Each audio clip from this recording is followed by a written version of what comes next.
Hi, everyone. Now I'm trying this live. This is kind of odd for me, but something I had to do through YouTube. They wanted me to set this up, so I'm going to give this a whirl. Anyways, um, now I've seen a lot of stuff, especially with the full moon, in regards to energy and people coming through or around you that are negative.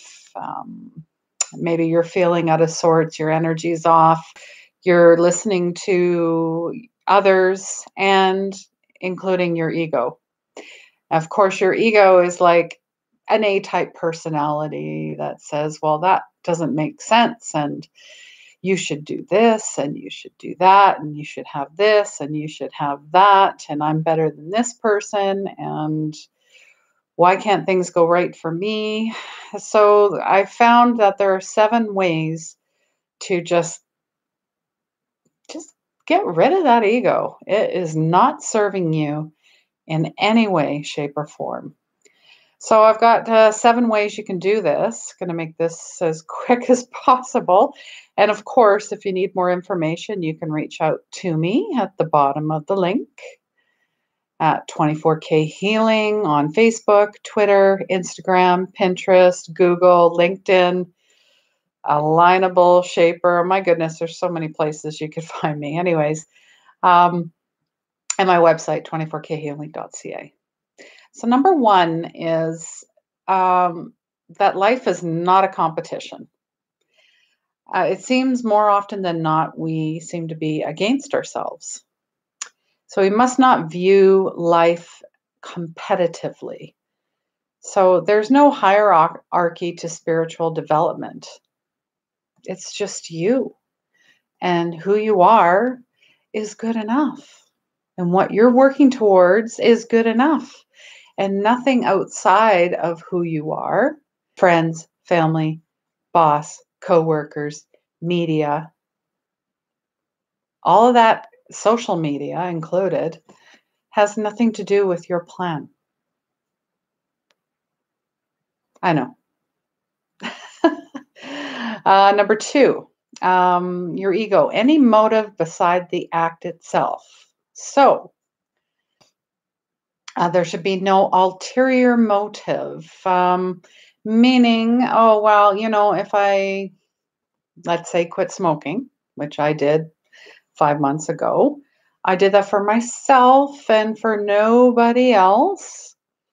I looked at it as obviously a health reason and wanting to be in better health for myself and for the future.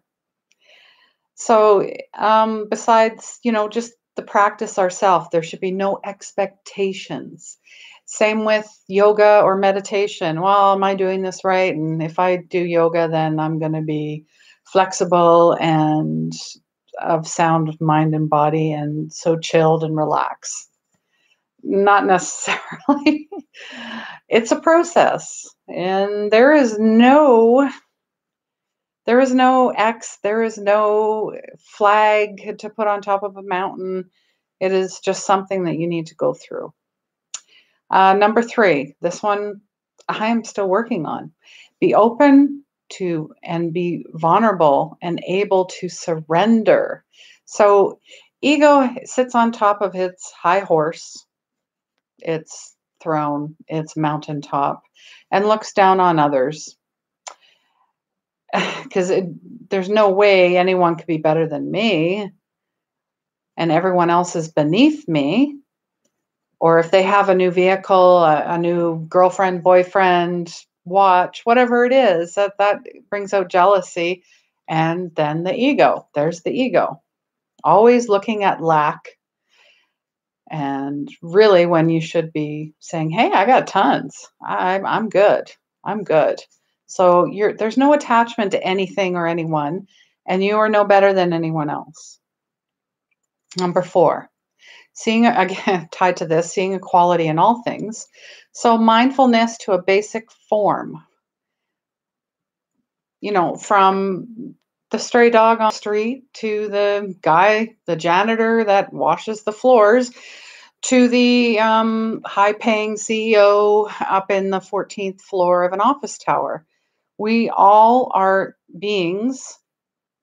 We're all human. We're all in this together and we are one. So, but then the ego wants you to say, well, I'm important and I'm better than you. And oh, look at that person.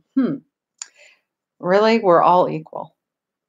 Number 5. So be curious of your thoughts and don't judge them when they happen. So if you see something or someone and you go, no, well, that person is, or I wish I was, think for a minute and go, why do these thoughts occur? Just stop yourself. It's okay to have these thoughts.